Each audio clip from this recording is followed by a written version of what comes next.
तो कैसे हैं आप सभी लोग। होप सो कि जहां पे भी होंगे मस्त होंगे, बिंदास होंगे और जोरदार तरीके से अपने पढ़ाई को कर रहे होंगे। देखिए मौसम काफी ठंडा हो गया है और हम भी काफी जैकेट पहनने लगे हैं, तो होप सो कि आप लोग भी ठंडी से बच के और पढ़ाई को अपना कंटिन्यू में रखे होंगे। जैसे जैसे ठंडक बढ़ेगा वैसे वैसे आपका मन ऐसा करेगा कि हम रजाई से ना निकले, पढ़ाई को ना करें, खाने पीने पे ध्यान दें, बट सब कुछ करना है, साथ ही साथ पढ़ाई भी करना है और स्पेशली ठंडी से बच के रहना है, क्योंकि ठंडी बहुत ही खतरनाक होती है। एक बार अगर ठंडी लग गई तो पूरे ठंडक तक, जब तक ये ठंडी चलेगी तब तक आपका तबीयत खराब नहीं होगा। और तबीयत बहुत ही ज्यादा इंपॉर्टेंट पार्ट होता है स्टडी के लिए। तो होप सो कि जहां पे भी होंगे आप लोग एकदम मस्त होंगे, बिंदास होंगे। तो चलिए आज अपने क्लास को हम आगे मूव फॉरवर्ड करते हैं, जहां पे हम स्टैटिस्टिक्स के टॉपिक को करेंगे। स्टैटिस्टिक्स में हमने कुछ चीजें पढ़ी थी कि तो जो भी उसके इंट्रोडक्शन थे उसको हमने पढ़ा था, और हमने ये भी पढ़ा था कि बार ग्राफ क्या होता है, हिस्टोग्राम क्या होता है और लाइन ग्राफ क्या होता है। ये सारी चीजें हमने पढ़ी थी। अब आज की क्लास में जो सेंट्रल टेंडेंसी होती है स्टैटिस्टिक्स की उसको पढ़ेंगे कि हम जो डाटा दिया होगा उसको हम फाइंड कैसे करेंगे। तो अकॉर्डिंग टू क्लास 9 जो जो चीजें हैं उसको हम लोग आज की क्लास में कंप्लीट करेंगे। तो चलिए एक बार फिर से हमारे चैनल एज पाठशाला पे आप सभी लोगों का स्वागत है। और वीडियो अगर पसंद है तो लाइक, शेयर और सब्सक्राइब करना ना भूलें, और वीडियो को लास्ट तक दिखें जिससे कि वो नॉलेज आपका यूजफुल हो। तो चलिए आज की क्लास को हम स्टार्ट करते हैं।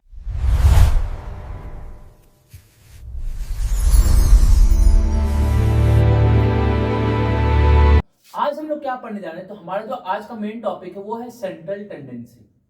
सेंट्रल टेंडेंसी मतलब कि कोई जो डाटा दिया हुआ है उस डाटा की किस वैल्यू से हम उस डाटा का पूरे नॉलेज के बारे में बता सकते हैं, तो उनको हम क्या कहते हैं, सेंट्रल टेंडेंसी। अब बात को समझिएगा, आपने एक क्लास में एंटर किया और उस क्लास में एंटर करने के बाद आपको चाहिए कि इस क्लास का एवरेज मार्क्स मैथ्स में क्या है। तो आप क्या करेंगे, आप एक पहला काम ये है कि सारे बच्चे से पूछे और खुद फाइंड कर लिए, या फिर जो उस क्लास का मैथ्स का टीचर उससे पूछे कि भैया ये आपका एवरेज स्कोर मतलब एवरेज बच्चे क्या परफॉर्म कर रहे हैं। तो आपने भैया वही लगभग 50-60 नंबर के आसपास ये लोग परफॉर्म कर रहे हैं। इसका क्या पता चला, तो इससे एक मोटा मोटा आपको आइडिया लग गया कि जो क्लास है उसमें जो मार्क्स है अप्रोक्स 50-60 के आसपास सभी बच्चों का आ रहा है, डेट इज 40-70 इसके आसपास ही आ रहा है। कोई बहुत ज्यादा मार्क्स या कोई बहुत कम मार्क्स नहीं पा रहा है। ये हमारा क्या होता है, तो आपने कहा भैया एक हमको वैल्यू दी गई, उस एक वैल्यू से हमने पूरे क्लास के डेटा के बारे में समझ लिया। उस पर्टिकुलर एक वैल्यू को ही हम क्या कहते हैं, सेंट्रल टेंडेंसी। तो हमारे पास तीन वैल्यूज होती हैं, कौन कौन सी, एक होती है मीन, दूसरी होती है मीडियन और तीसरी होती है मॉड। अभी तीनों चीज क्या होती है और डाटा के किस वैल्यू को बताती है उसको समझते हैं। मीन जो होता है, मीन को कहीं कहीं पे अर्थमेटिक मीन भी कहा जाता है। मीन को कहीं कहीं पे आप अर्थमेटिक मीन के भी नाम से सुनेंगे, तो कभी कंफ्यूज मत होइएगा कि भैया ये अर्थमेटिक मीन क्या नया वर्ड आ गया। अब बात करते हैं मीन की। जो मीन होती है वो होता है एवरेज ऑफ ऑब्जर्वेशन, जो भी हमारा ऑब्जर्वेशन है उसका एवरेज। अब अगर हम क्लास 9th की बात करें तो क्लास 9th में हमारा जो डाटा है वो अनग्रुप्ड फॉर्म का है। किस फॉर्म का है, तो हमारा जो डाटा है वो अनग्रुप्ड डाटा का है। अनग्रुप्ड डाटा का नॉलेज हमको सीखना है। अनग्रुप्ड डाटा का नॉलेज का मतलब कि जैसे डाटा हमने कलेक्ट किया वैसे हमने डाटा को लिख दिया, इसको कहते हैं अनग्रुप्ड। तो हमने क्या कहा कि मीन क्या होता है, average of observation.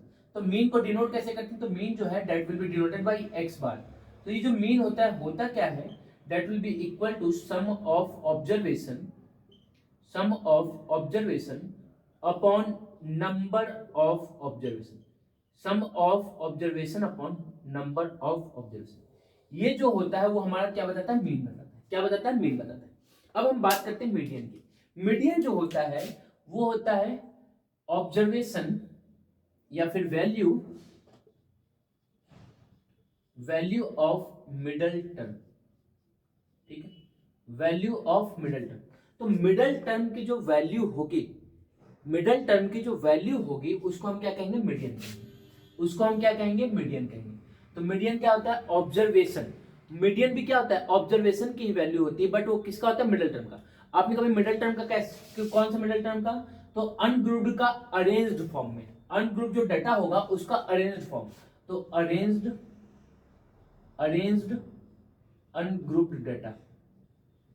Ungrouped data, तो जो अनग्रुप्ड डाटा है उसका जो अरेंज्ड फॉर्म है उसका जो मिडिल टर्म की वैल्यू होगी वो हमारा क्या होगा, मीडियन होगा। वो हमारा क्या होगा, मीडियन होगा। आपने कहा कि भैया अरेंज्ड फॉर्म का मतलब क्या होता है, तो अरेंज्ड फॉर्म का मतलब या तो डिसेंडिंग ऑर्डर में आपने अरेंज करके रखा है या तो असेंडिंग ऑर्डर में। डिसेंडिंग मतलब घटते हुए क्रम में और असेंडिंग मतलब बढ़ते हुए क्रम में आपने अरेंज करके रखा है उस चीज को। तो आपने मिडिल टर्म कैसे पता चलेगा, तो याद रखिएगा मिडिल टर्म किस पे डिपेंड करता है, नंबर ऑफ टर्म्स पे, कि हमारे पास नंबर ऑफ टर्म्स हैं कितने। तो नंबर ऑफ टर्म्स की अगर बात करें तो that will be denoted by n, that will be equal to number of terms, number of terms. अभी जो नंबर ऑफ टर्म्स है ये दो तरीके के होते हैं, कितने तरीके के, दो तरीके के, कौन कौन से, तो आपने जो नंबर हमारे पास होगा या तो ऑड होगा या तो इवन होगा। हमारे पास अगर कोई नंबर है तो नंबर कैसा होगा, या तो ऑड होगा या तो इवन होगा। अब अगर ऑड है तो कौन सा टर्म मीडियन होगा, तो आपने को ये ऑड के केस में जो मीडियन होगा that will be equal to n+1/2th term, n+1/2th term. मतलब जो भी n ऑड हो, मान लीजिए 5 टर्म है तो 5 + 1 6, 6 का आधा 3, तो जो थर्ड टर्म की वैल्यू होगी, थर्ड टर्म नहीं, थर्ड टर्म की जो वैल्यू होगी वो हमारा क्या हो जाएगा, मीडियन हो जाएगा। अब अगर इवन के केस में बात करें तो आपने कभी इवन के केस में क्या होगा, तो n/2th टर्म और n/2 + 1th टर्म। इसमें क्या कर रहे हैं, पहले हम डिवाइड कर रहे हैं फिर ऐड कर रहे हैं, इस वाले केस में पहले ऐड कर रहे हैं फिर डिवाइड कर रहे हैं, ये बात याद रखिएगा। इसमें डिवाइड करने के बाद ऐड किया जा रहा है, इसमें ऐड करने के बाद डिवाइड किया जा रहा है। तो n/2th टर्म और n/2 + 1th टर्म का जो सम होगा और उस सम को हम 2 से क्या कर देंगे, डिवाइड कर देंगे। आपने भैया इवन में ये दो टर्म कैसे आ रहे हैं, तो ये देखिए समझिए बात को। मान लीजिए हमारे पास कोई बंदे बैठे, 1 2 3 4 5, अगर 5 बंदे बैठे तो बीच का टर्म क्या होगा, ये बीच मतलब इधर भी 2 बैठे इधर भी 2 बैठे, आपने कोई ठीक है, ऑड में एक टर्म मिला, बात क्लियर है। लेकिन अगर इसी 5 की जगह 6 लोग बैठे होते तब, 6 लोग बैठे होते तब, तो आपने कहा कि भैया अगर हमने इसको मिड पॉइंट कहा, ये मिड पॉइंट कहा, तो इधर 2 लोग बैठे और इधर 3 लोग बैठे, मतलब मिड पॉइंट नहीं हुआ। अगर बाई चांस हमने इसको मिड पॉइंट कहा तो इधर 3 लोग और इधर 2 लोग, तो ये भी मिड पॉइंट नहीं हुआ। दैट मीन्स क्या पता चला कि हमारे पास 2 मिड पॉइंट मिल रहा है। कितने मिड पॉइंट मिल रहे हैं, 2 मिड पॉइंट मिल रहे हैं, जिसके दोनों तरफ 2 2 आदमी बैठे। तो आपने कहा 2 मीडियन तो हो नहीं सकता, तो मीडियन क्या होगा, 1 होगा। तो 2 मीडियन आया तो उसको हमने क्या कर लिया, एवरेज निकाली। तो एवरेज निकालने के लिए उनको प्लस करके 2 से डिवाइड कर दिया, that will be the median in the case of even number of terms. अब अगर मॉड की बात करें तो मॉड सबसे आसान चीज होता है। मॉड क्या कहता है, ऑब्जर्वेशन हैविंग मैक्सिमम रिपीटिशन, ऐसा ऑब्जर्वेशन जिसका सबसे ज्यादा रिपीटिशन हो, या फिर अगर फ्रीक्वेंसी की बात में की जाए, फ्रीक्वेंसी के टर्म में, तो क्या कह सकते हैं इसी को, observation having maximum frequency, observation जिसकी फ्रीक्वेंसी क्या हो, सबसे ज्यादा हो। आपने कहा ठीक है भैया, बात तो समझ में आ गई।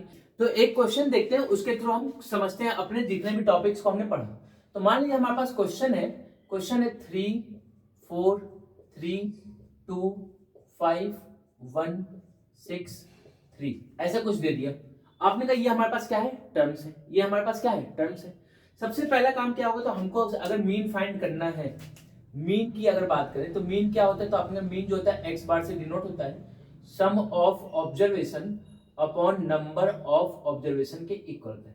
सम ऑफ ऑब्जर्वेशन मतलब कि जितने भी हैं उन सभी को ऐड कर लीजिए, 3 + 4 + 3 + 2 + 5 + 1 + 6 + 3 divided by number of terms. Number of terms मतलब कितने टर्म्स हैं, तो 1 2 3 4 5 6 7 8 टर्म्स है। तो आपने ये 8 डिनोमिनेटर में लिखना, क्या करेंगे, 8 ऐड करेंगे, 3 + 4 7 7 + 3 10 10 + 7 17 17 + 7 24 24 + 3, तो आपने कहा 27 27/8 27/8। कभी भी फ्रैक्शन में रिजल्ट नहीं रखेंगे, डेसिमल में रखना होता है, याद रखिएगा। स्टैटिस्टिक्स में जो रिजल्ट आता है वो डेसिमल में जाता है। तो 27 का मतलब, तो आपने वही 3 टाइम्स में, 30 है 30 भी कितने टाइम्स में जाएगा, 3 टाइम्स में, बचा कितना 60 60 मतलब 7 टाइम्स में, ये हमारा क्या हो जाएगा आंसर। तो 3.37 इज द एवरेज। मतलब आपने कभी इस डेटा का एवरेज क्या होगा, तो 3.37 मतलब जो भी नंबर है वो इसी के आसपास का ही है, इससे बहुत बड़ा नंबर कोई भी नहीं है। आपने कहा ठीक है भैया। अब अगर मीडियन की बात करें, किसकी बात करें, मीडियन की बात करें, तो आपने मीडियन में आपने कहा था कि सबसे पहले अनग्रुप डेटा को अरेंज किया जाता है। क्या किया जाता है, अरेंज। तो या तो असेंडिंग या तो डिसेंडिंग, उससे कोई भी फर्क नहीं पड़ता। तो आपने कहा असेंडिंग ऑर्डर में कर लेते हैं। तो असेंडिंग ऑर्डर मतलब 1 2 3 3 3 4 5 6, 2 2 4 2 6 और 2 8। हमारे पास ये हो गया डाटा। आपने को हमने क्या कर लिया, अरेंज कर लिया। अब अरेंज करने के बाद क्या करेंगे, तो आपने को अरेंज करने के बाद नंबर ऑफ टर्म्स की बात करेंगे। तो नंबर ऑफ टर्म्स क्या होता है, एंड नंबर ऑफ टर्म्स कितने, 2 2 4 2 6 और 8, ये हमारे नंबर ऑफ टर्म्स हो गए। आपने को जो 8 है वो क्या होता है, इवन नंबर है। तो इवन नंबर में मीडियन क्या था, तो आपने इवन नंबर में आपने बताया था मीडियन जो होता है n/2th term plus n/2 plus 1th term, और इन दोनों को ऐड करके 2 से डिवाइड करेंगे। तो n/2th मतलब 8/2th टर्म प्लस n/2 मतलब 8/2 प्लस 1th टर्म और डिवाइडेड बाई 2, तो क्या हो जाएगा। तो आपने को ये 8/2th टर्म का मतलब क्या होगा, तो 8 को 2 से डिवाइड किया, तो आपने को ये 8 को 2 से डिवाइड किया तो क्या आ गया 4th टर्म प्लस 4/1, तो आपने को 5th टर्म आ गया, और इसको किससे डिवाइड कर दिया, 2 से। तो 4th टर्म का मतलब, तो आपने 4th टर्म क्या है 1 2 3 4, ये हमारा हो गया 3, और 5th टर्म का मतलब क्या है, तो 1 2 3 4 5, ये हो गया 3। आपने कभी ये अगर हमने डिसेंडिंग में करते तो क्या रिजल्ट गलत आता है, कुछ नहीं। ये असेंडिंग में, डिसेंडिंग मतलब उल्टा आ जाएगी, तो 1 2 3 4 3 1 2 3 4 5 3, तो भी रिजल्ट सेम आता है, कुछ चेंज नहीं होता। 3 + 3 क्या आ जाएगा 6, 6/2 दैट इज 3, ये हमारा क्या हो गया आंसर। तो ये हमारा क्या हो जाएगा, मीडियन हो जाएगा। तो ये किस केस में था, तो आपने कहा ये हमारा इवन नंबर के केस में। अब अगर हम मॉड की बात करें, किसकी बात करें, मॉड की, तो मॉड क्या होगा, तो आपने कोई मॉड जो होता है जो सबसे ज्यादा बार रिपीट कर रहा है, जो भी वैल्यू सबसे ज्यादा बार रिपीट करेगी that will be our mode. तो सबसे ज्यादा कौन रिपीट करे, तो आपने कोई 3 जो है 3 बार आ रहा है, तो 3 जो है वो हमारा आंसर है। जो सबसे ज्यादा बार रिपीट करेगा वो मॉड हो, कुछ नहीं करना होता मॉड में। आपने बहुत बेहतरीन। अब यहाँ से एक रिलेशन मिल जाता है हमको, क्या मिल जाता है, relation between mean median and mod, mean median and mod के बीच का रिलेशन। तो एक रिलेशन ये बहुत ज्यादा इंपॉर्टेंट होता है, याद रखिएगा। रिलेशन क्या होता है कि 3 टाइम्स ऑफ मीडियन जो होता है, 3 टाइम्स ऑफ मीडियन जो होता है that will be equal to twice of mean plus mode. 3 2 का 1, 3 2 1 3 2 1 मीडियन मीन मॉड। क्लियर बात इतनी। जो इनके बीच में है वो सबसे ज्यादा वैल्यू ले लेगा, उसके बाद कौन आता है मीन, तो मीन लिख दिया, फिर लास्ट में कौन आता है मॉड, तो लास्ट में मॉड आ गया। 3 2 1 3 2 1 median mean mod, median mean mod, 3 2 1 median mean mod. Hope so कि ये बात आपको समझ में आई होगी और आज की क्लास आपको पसंद में भी आई होगी। तो अगर पसंद आई तो एक बार लाइक और कमेंट करके जरूर मेंशन करें कि क्या पसंद आया, और अगर कोई डाउट होगा तो उसको भी बताइएगा, जिससे कि हम लोग नेक्स्ट क्लास में उसको सॉर्ट आउट कर पाए। तो मिलते हैं नेक्स्ट क्लास में, तब तक के लिए जय हिंद जय भारत।